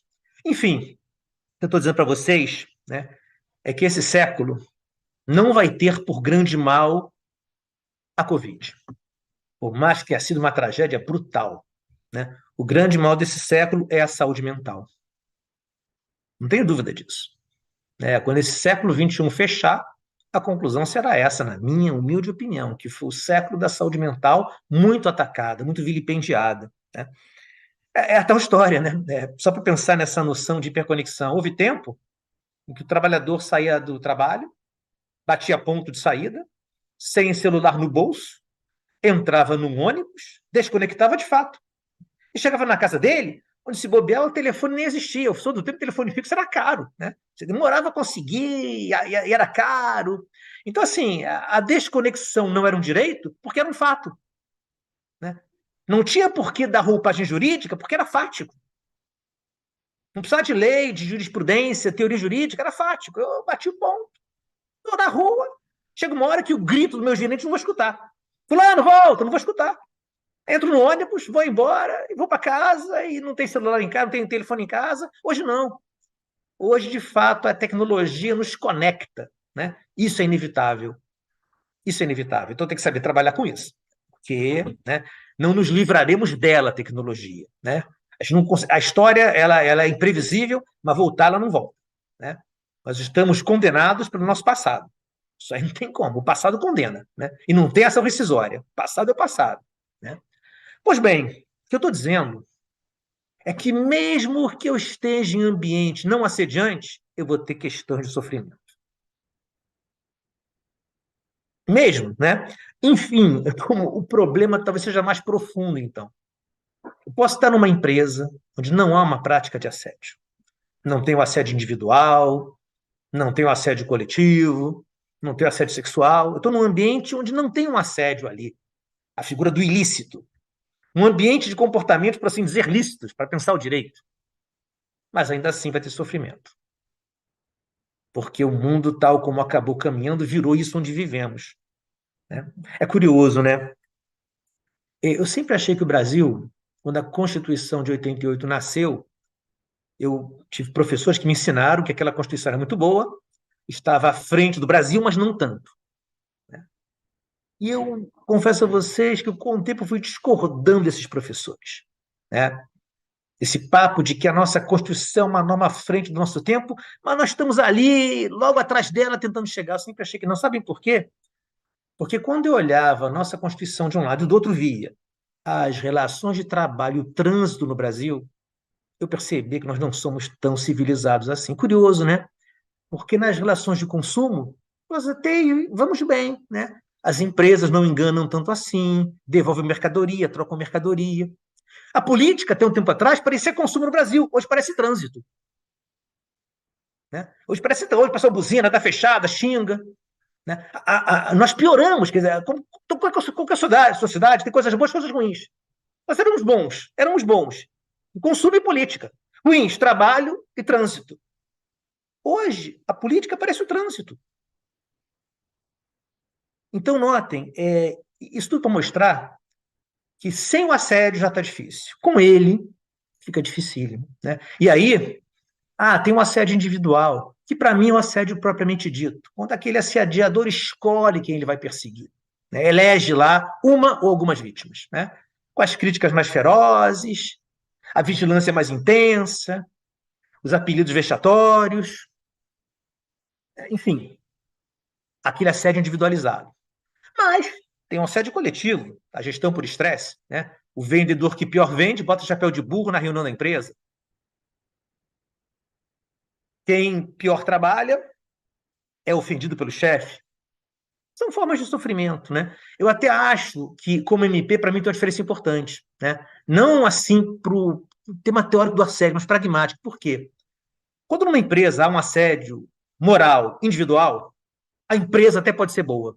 Pode ter ouvidoria, uma boa estrutura, mas um gerente persegue pessoas. Isso não tira a responsabilidade da empresa por ato de preposto seu. Mas pode ser uma empresa boa, ainda que haja um assédio pontual individual. Mas quando é o assédio coletivo, é ostensivo. É para todo mundo, para quem para quem foi, para quem será da empresa. E aí a empresa ou deixou fazer ou mandou fazer. Fica pior. Porque ganha uma institucionalidade. Então, para o olhar do procurador que investiga, uma empresa onde há assédio individual pode não ser uma empresa tão ruim assim. Mas onde há assédio coletivo é mais sério. Porque há um certo compromisso da instituição com o assédio.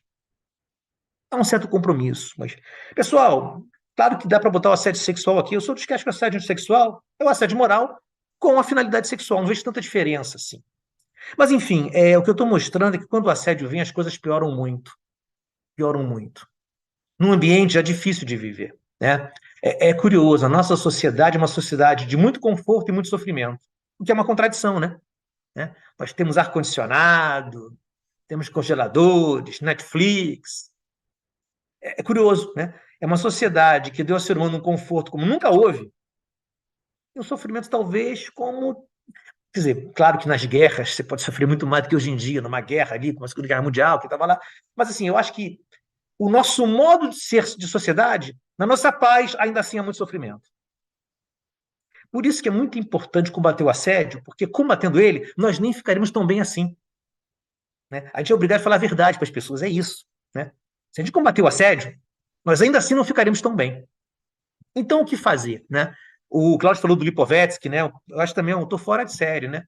Porque ele é meio pessimista em algumas horas, né? O mercado, o individualismo, a tecnologia, mas ele fala também que é a era dos direitos, né?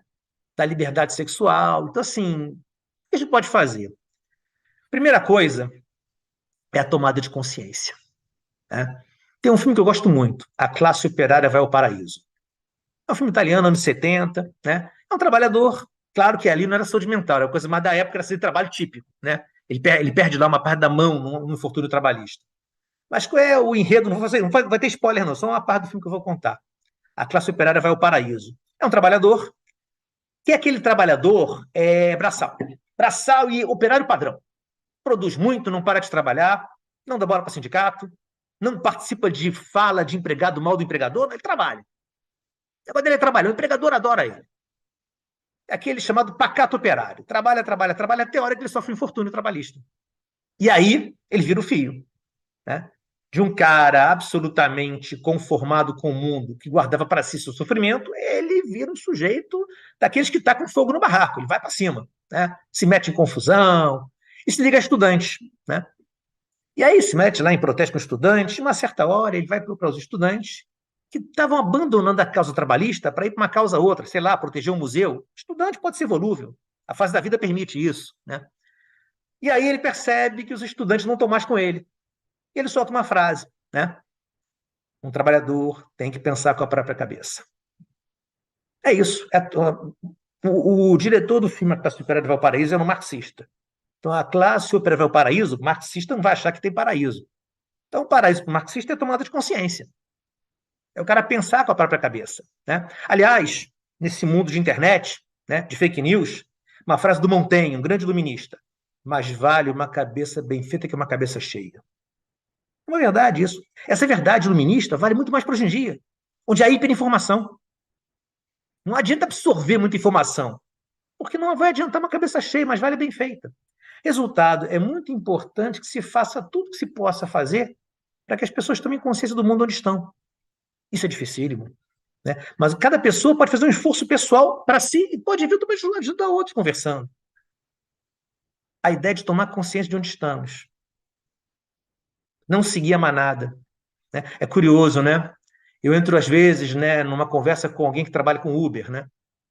E ele fala, não tenho mais empregador. Não tenho chefe. O chefe dele é o algoritmo, que induz comportamento. Né? Ele tem chefe, sim, né? Só que o algoritmo é o regulamento empresarial, como fala o Rodrigo Carelli, é o gerente ou o capataz. Ele está subordinado, sim, mas nem percebe. E a maldade qual é? Você pega um cara necessitado e, ao pagar pouco, obriga a trabalhar freneticamente. Ele fica sem perspectiva, vira um imediatista. Quanto mais o ser humano é imediatista, menos humano ele é, mais bicho vira. O ser humano precisa ter perspectiva, senão começa a ter afetado a sua humanidade. Por isso que instituições devem ter programas de qualidade de vida. Eu lembro uma vez, chegou lá o corregedor do Ministério Público, bom, até um corregedor que eu gostava muito, sério, correto, lá, e foi lá me criticar porque eu tenho trabalho atrasado. Berthier, Eu sei que você não é um cara de negar ajuda ao Ministério Público, você é um cara comprometido, trabalha, mas você tem coisa atrasada. Falei, tenho, porque cuido mais da minha alma do que da minha contabilidade. E quem falou que trabalho em dia é sinônimo de trabalho bem feito? Se advogados, juízes, procuradores começarem a correr para botar o trabalho em dia, não farão um trabalho bem feito. E quanto pior for o trabalho, menos você se vê nele e mais sofrido é trabalhar. Porque tua vocação vai para o beleléu. Esse é o problema. Um juiz produtivista, por pressão, um advogado produtivista, um produtivista, ele não se vê no trabalho dele mais. Ele faz uma sentença inicial, parecer, e olha, não tem minha cara. Isso não sou eu. Aí você começa a sofrer para trabalhar. Porque é claro que as pessoas querem se ver no que elas fazem. Então, é muito importante que instituições se preocupem com qualidade de vida. Às vezes, um trabalho bem feito leva um pouquinho mais de tempo, mas está bem feito. E um trabalho rápido pode não ser um trabalho bom. E trabalho bom, trabalho mal feito, não é bom para ninguém. Nem para quem realiza, nem para quem recebe. Para quem é bom um trabalho ruim? Para ninguém.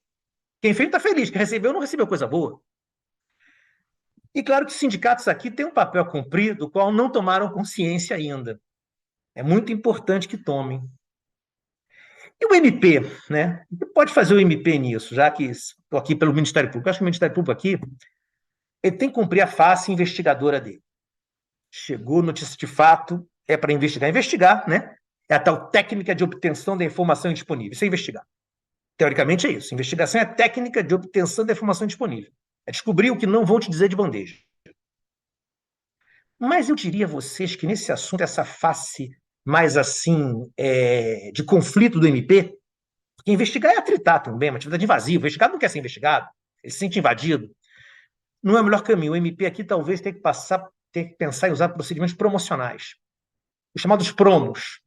São aqueles procedimentos de diálogo. Para ver se você resolve as coisas. Tipo, havia uma empresa que ela tinha um grupo de sócios de uma religião.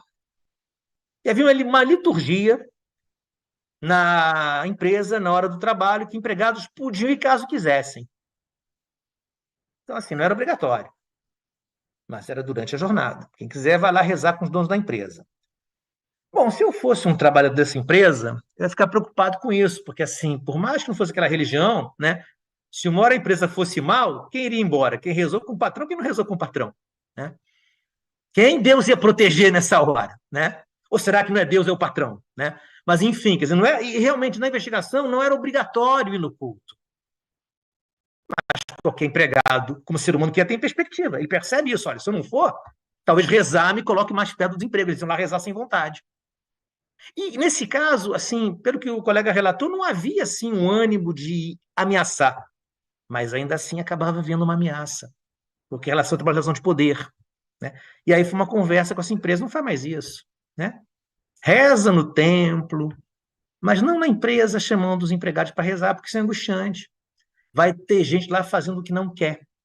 Enfim, pessoal, o que eu quero mostrar é cada ser humano tem que tentar pensar com a própria cabeça, tomar consciência de onde está, para buscar a felicidade.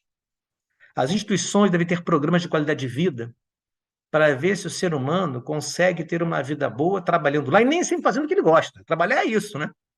Eu já fiz ações que não estava a fim de fazer, estava querendo descansar, mas não tinha jeito, era a hora. Mas é importante isso, é importante que a pessoa busque ter consciência do mundo onde está para se defender e ser feliz, que instituições busquem política de qualidade de vida, porque é bom a pessoa feliz com a vida dela trabalhando, isso melhora o trabalho dela. Sindicatos devem atuar e o Estado também deve atuar. Enfim, eu acho que esse é um problema dificílimo que o direito não resolverá. Isso passa por outras ciências, como é a política, a psicologia. O direito pode dar um suporte, mas não somos nós que resolveremos isso. Obrigado.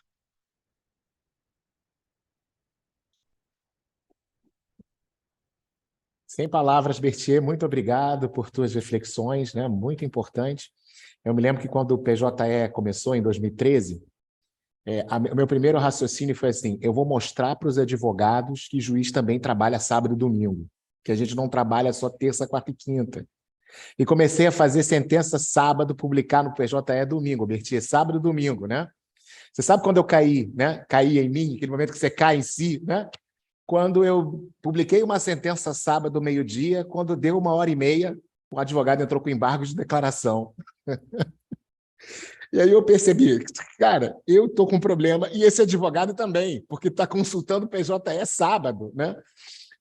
E isso que você colocou é muito importante para que a gente possa refletir, né? Eu agradeço demais. Eu vou fazer com vocês, meninos, já temos 1h40 de live, nós tivemos aí picos de 90 pessoas assistindo, o pessoal tá conosco até o final.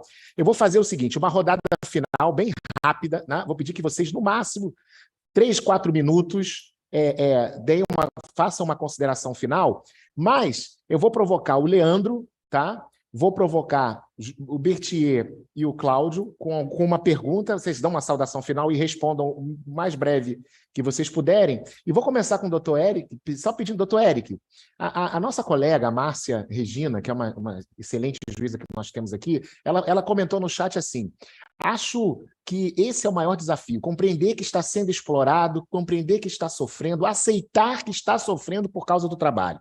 Você teria alguma dica para as pessoas que estão nos assistindo? Ela não é claro que não vão ter o pleno diagnóstico, mas perceber que alguma coisa está errado? Eu percebi quando o advogado entrou com embargo de declaração no sábado e eu estava brigando com ele no sábado no PJE. Eu falei, alguma coisa está errada comigo. Você daria alguma dica? Aí você aproveita e dá a tua saudação final. Para o Leandro, nós fomos provocados aqui, né? Você que é o representante aí da OAB, você acha que, também na sua saudação final, seria possível que a OAB criasse algum posicionamento mais enfático para que o uso do WhatsApp pelo advogado na sua relação com o cliente tivesse algum limite? Você vê espaço para isso? Alguma regulamentação em relação a esse ponto, já que você narrou esse fato específico com você? Né? E para o Cláudio Buberdier, eu vou passar uma pergunta da Diana, né? A Diana que falou que qual é o papel do compliance trabalhista? Vocês acham que o compliance trabalhista tem algum papel na prevenção que o Cláudio falou tanto, né? Como uma das possibilidades da gente remediar esse problema? Então, rodada final, eu vou para o Eric. Eric, depois você passa direto para o Leandro. Leandro, depois você passa para o Claudinho. Claudinho, depois você passa para o Bertier. No final, a gente encerra. Começando com o doutor Eric. Muito obrigado pelas colocações, pelos elogios, pelas mensagens no chat.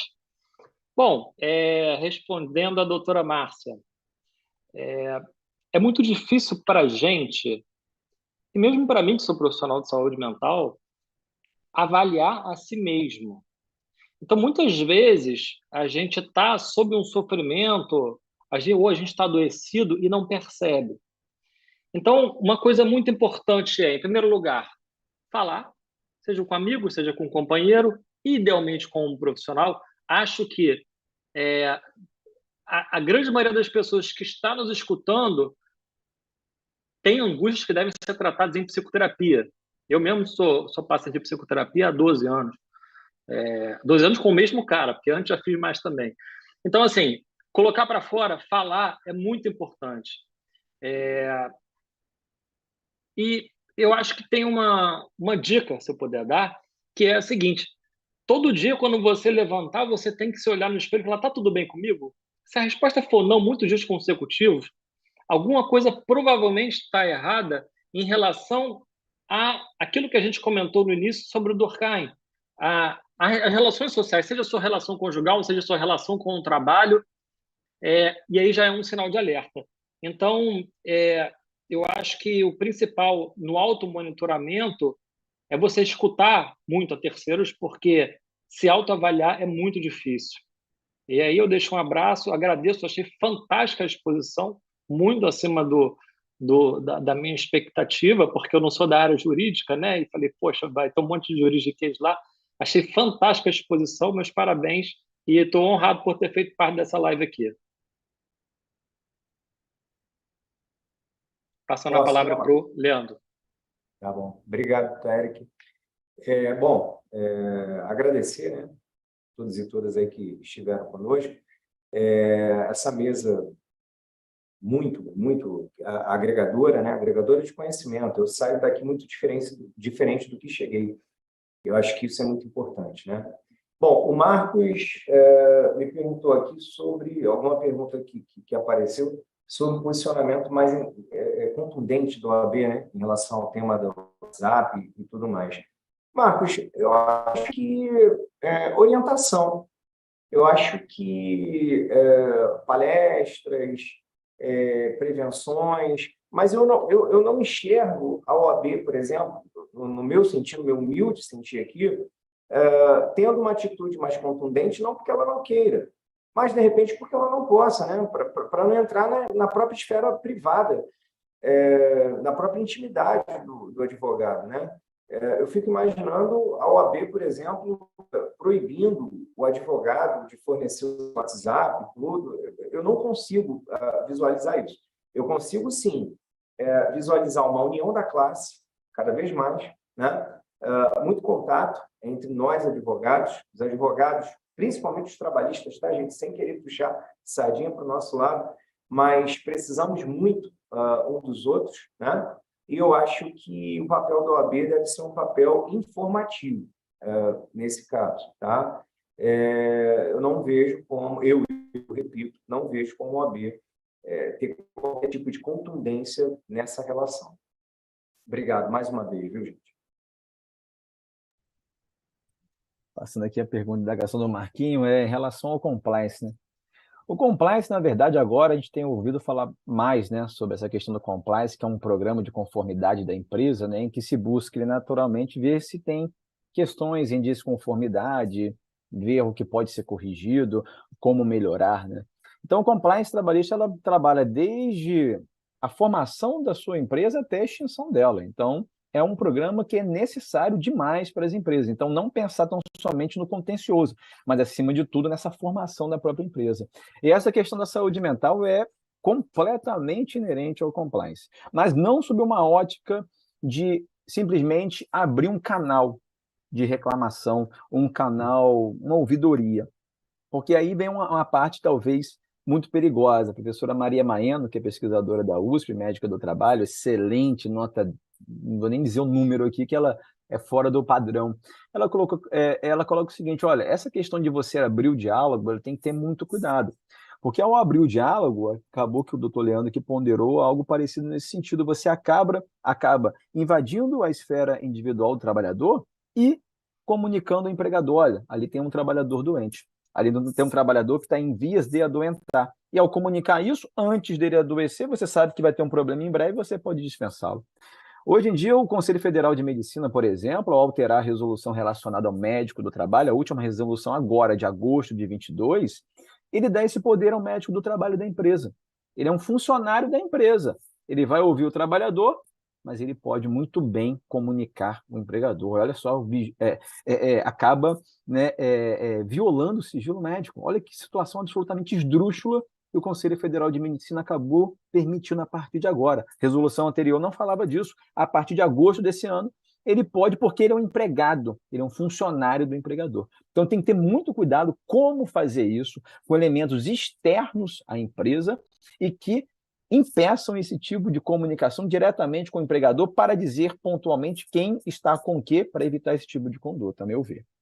Vamos lá, mestre Bertier, deixa contigo agora aí. Obrigado, Marquinhos, obrigado a todos e todas pela participação e pela oportunidade.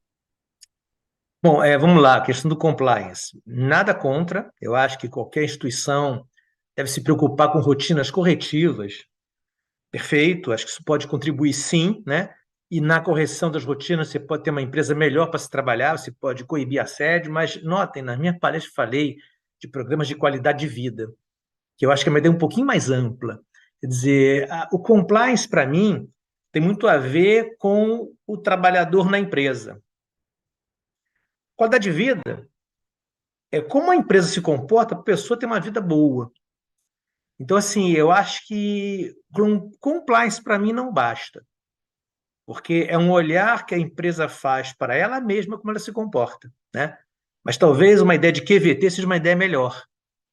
Tem a ver com as pessoas que estão aqui nessa instituição, como é que elas estão, né? E se estão mal, eu, instituição, contribuir para isso de alguma maneira?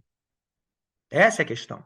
Então, assim, eu acho que o compliance ajuda, mas eu, quando comparo compliance e qualidade de vida, Tem que ter compliance, mas tem que ter algo mais que é o QVT. Ou seja, as pessoas que estão lá, como é que elas estão? Né? E se estão mal, será que porque às vezes o empregado está mal por questões outras. Pode ser a vida pessoal dele, pode ser o casamento dele, pode ser. Mas eu acho que isso é importante, né? A empresa perceber como ela funciona, que isso repercute na vida das pessoas que integram ela. Então, eu acho que o compliance é bom, mas para mim é insuficiente. Eu acho que só isso não nos levará, a classe operária não vai ao paraíso com compliance, não. Né? Uma qualidade de vida talvez ajude. É isso. Obrigado, gente. Muito bem, então, obrigado a todas e todas que estiveram nesse evento. Nós tivemos presenças ilustres, juízes, advogados, servidores, estudantes. Eu agradeço mais uma vez, primeiro ao presidente do TRT, né, a querida Edith Cardoso, que também ao ao diretor da Escola Judicial, Leonardo Pacheco, o juiz auxiliar Fábio Gomes. Foi um evento muito importante para a gente marcar. Outros eventos virão do programa Trabalho Seguro, viu? Todos vocês, viu? Os 4. Desde já, sintam-se convidados para estar aqui. Tem muita coisa importante que a gente quer fazer ainda no trabalho seguro, que acho que é muito importante, principalmente nesse âmbito aí. Eu concordo muito com o Berdier. Eu também acho que quando nós olharmos para o século XXI, nós vamos ver esse século como o problema, século das doenças mentais. Infelizmente, é muito preocupante. Mas um beijo em todas e todos. Um forte abraço, agradeço Maiara, né, pela ajuda, Jane, que esteve conosco no chat, a toda a equipe de infraestrutura da Escola Judicial, e a gente se vê.